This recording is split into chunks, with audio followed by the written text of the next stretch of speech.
Cordial saludo, bienvenidos al curso de microbiología veterinaria. En este módulo vamos a tratar el tema de diagnóstico veterinario de agentes infecciosos. Bueno, entonces la temática de hacer diagnóstico veterinario de los principales o de los agentes infecciosos es un tema bastante importante, bastante interesante, ya que nos permite saber si un microorganismo o un individuo se encuentra enfermo, obviamente por un agente infeccioso. Entonces, ¿cómo sabemos que un agente infeccioso ingresó a un individuo? Pues como todos sabemos, pues la mejor manera o la principal manera de saber de que ese agente infeccioso entró a ese individuo, pues es que el animal se enferma. ¿Y cómo sabemos que el animal se enfermó? Obviamente porque aparecen los signos clínicos. En veterinaria, otra manera de saber de que ese agente infeccioso ingresó es básicamente por los parámetros productivos. Entonces, ¿qué son los parámetros productivos? Producción de carne, producción de leche, producción de lechones, etcétera, etcétera. Entonces, cuando los parámetros productivos, la producción de leche disminuye, la producción de huevo disminuye, los número de terneros o lechones al año disminuye, pues eso es signo o una alerta de que puede estar un agente o una enfermedad establecida en mi sistema de producción. Entonces, obviamente, estos parámetros productivos y esta enfermedad tiene impacto desde dos puntos de vista bastante importantes. Uno es la calidad y la inocuidad de los alimentos. ¿Qué significa eso? Pues que además de producir alimentos o animales o alimentos derivados de animales que sean nutritivos, pues que sean microbiológicamente seguros, o sea que sean inocuos, que no vayan a causar enfermedad. Y un aspecto que le interesa mucho al productor es obviamente las pérdidas económicas. Un animal enfermo, un sistema de producción con alguna enfermedad establecida, pues hay unas pérdidas económicas bastante importantes. Pero ¿cómo sabemos, además de los signos clínicos y los parámetros productivos, que el animal está enfermo? Pues hay que hacer diagnóstico.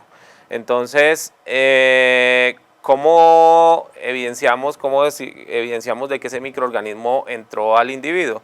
Pues entonces tenemos dos maneras. Una es indirectamente detectar los anticuerpos, o sea, el microorganismo entra, el sistema inmune se activa, produce anticuerpos y entonces cuando nosotros medimos anticuerpos indirectamente estamos determinando que ese agente infeccioso ingresó al individuo.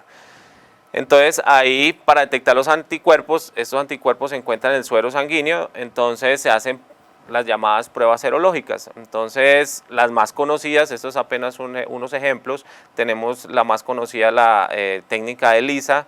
Tenemos la inhibición de hemaglutinación, que ya la veremos cuando veamos el módulo de virus, de virología.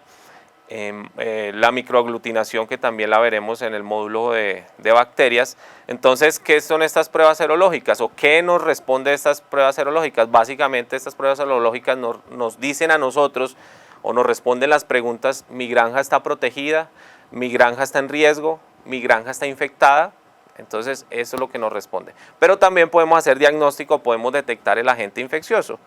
¿Qué me responde a mí estas pruebas que también se les conoce la detección del agente, se hacen con pruebas moleculares?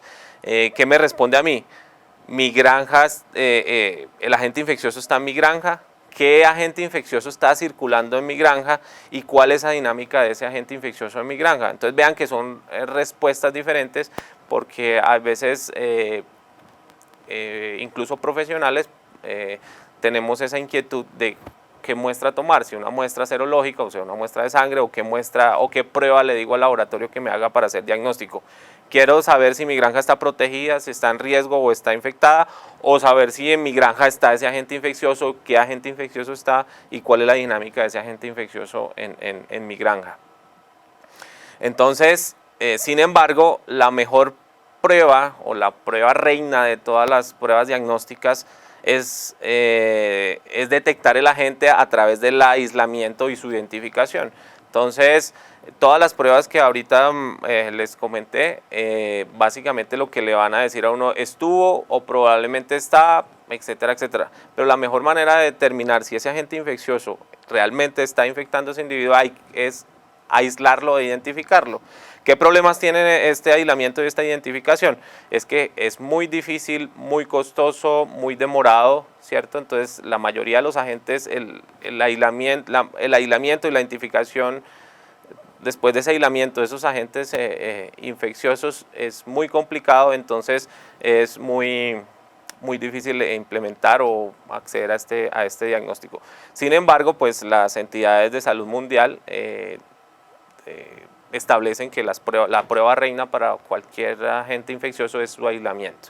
Entonces, es por eso que la serología y las pruebas moleculares se convierten en una herramienta bastante importante más allá del aislamiento y precisamente por su facilidad, sus costos, etcétera, y su rapidez en saber un resultado. Entonces, dentro de las pruebas moleculares, entonces tenemos ¿qué le podemos detectar a un agente infeccioso? Podemos detectar sus proteínas o podemos detectar su genoma o sus ácidos nucleicos.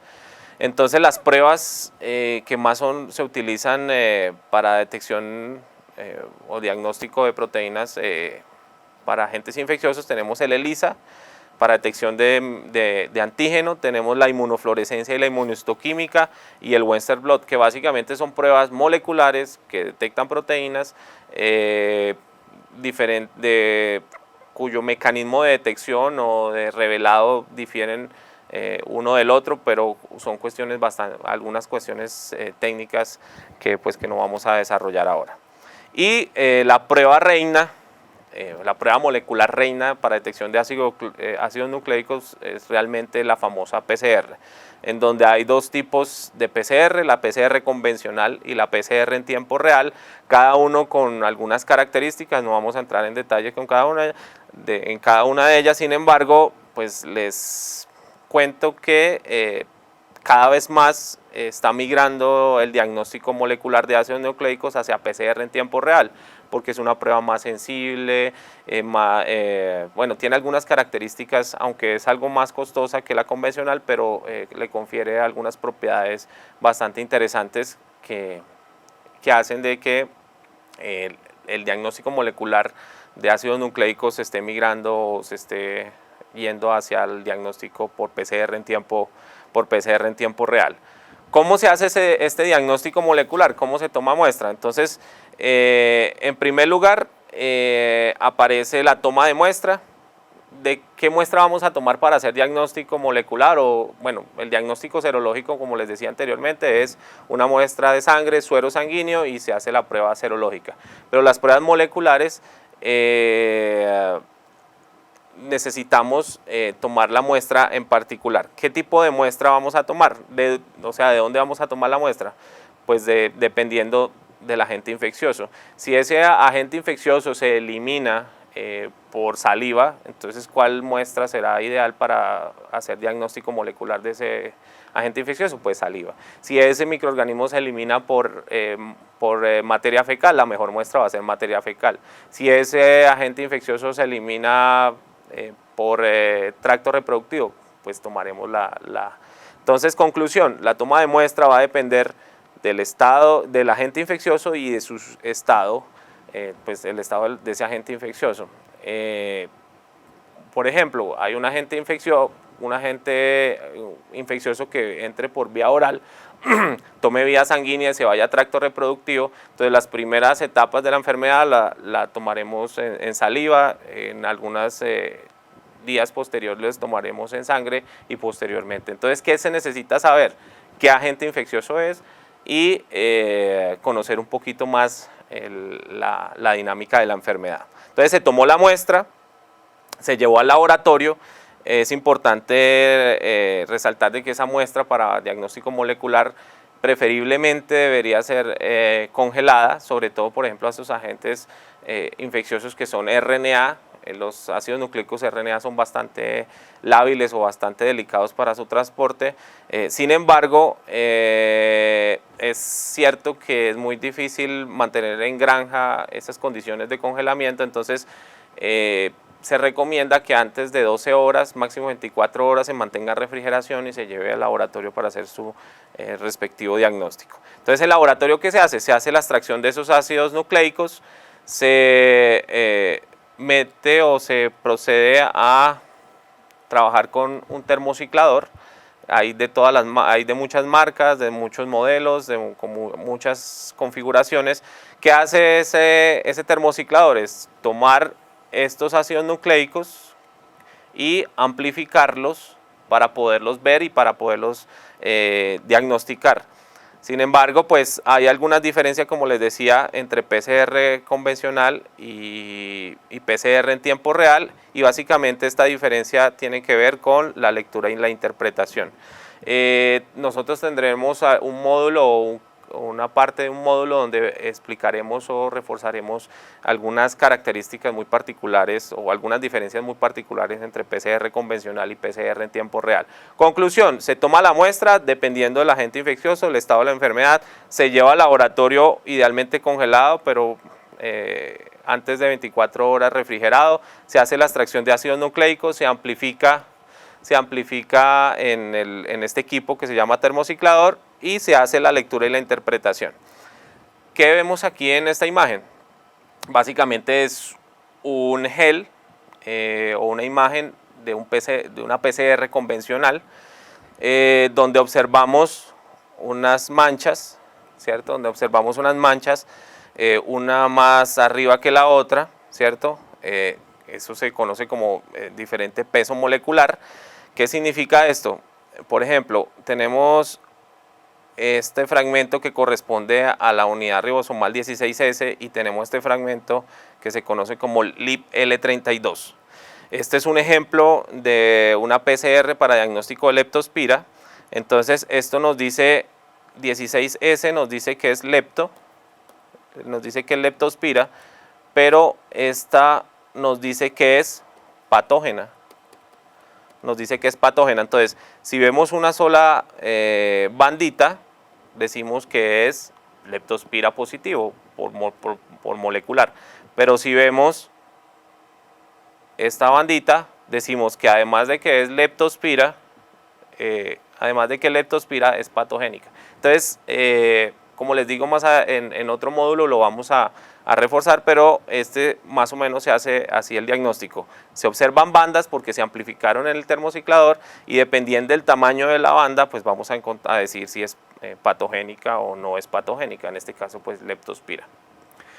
Y estos son algunos ejemplos de PCR en tiempo real que cada vez más, como les decía, cada vez más aparecen kits o pruebas comerciales que nos van a permitir determinar diagnóstico por PCR en tiempo real. Son más sensibles, son un poco más costosas, pero bueno.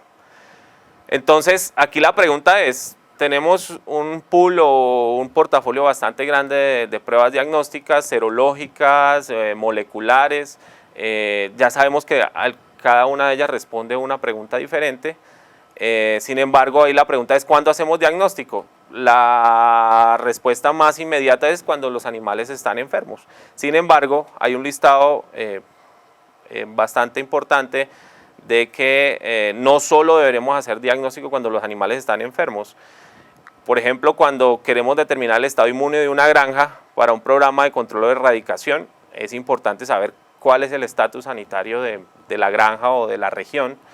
Evaluar el estado de infectividad de un animal para determinar su idoneidad para comercio internacional. Entonces ya cada vez más se están abriendo los mercados para diferentes especies donde le exigen a uno que demuestre cuál es el estado sanitario de ese individuo.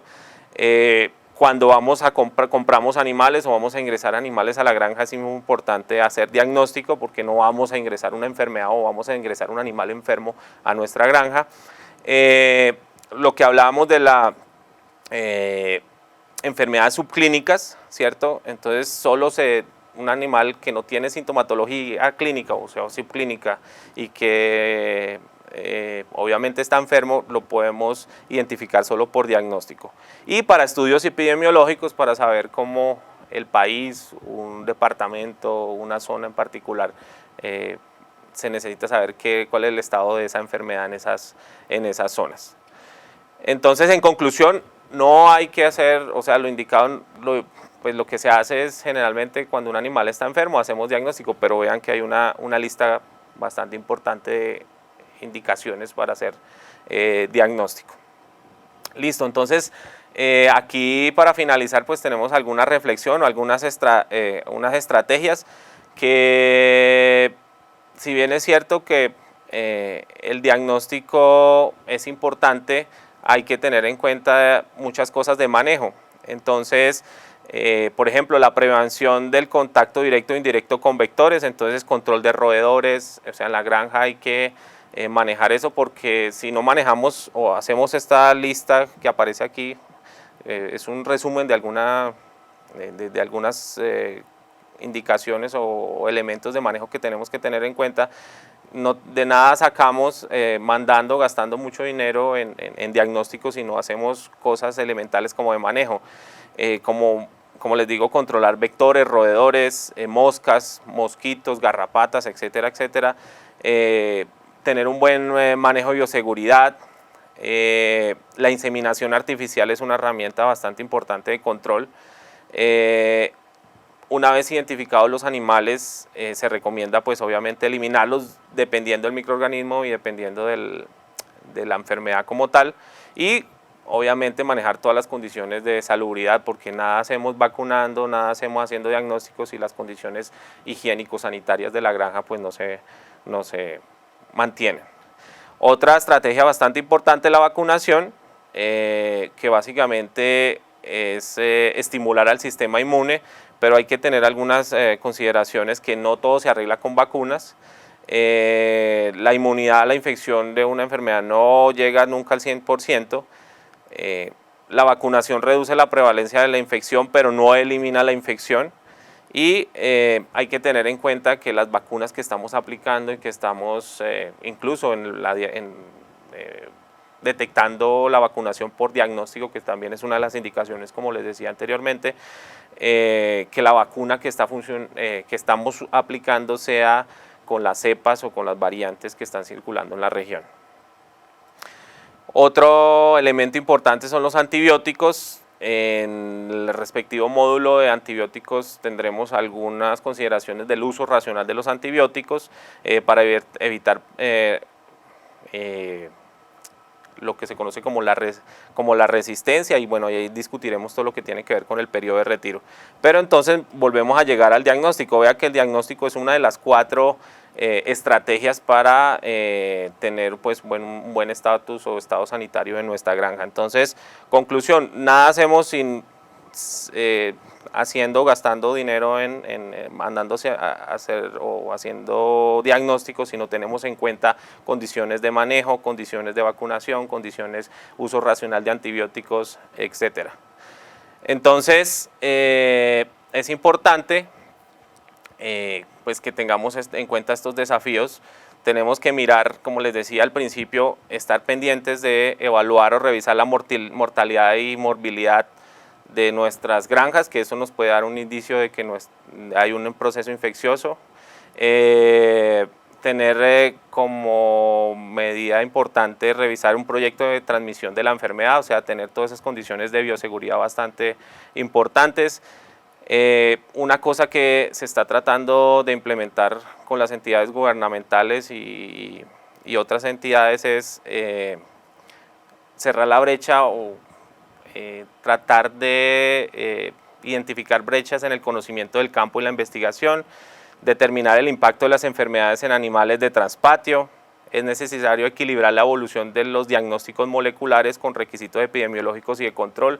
¿A qué va esto? Es que no es sacar pruebas o ofrecer en el mercado pruebas diagnósticas por ofrecer, sino nos van a dar una verdadera respuesta, porque como les decía, son pruebas generalmente costosas, entonces hay que balancear esa parte.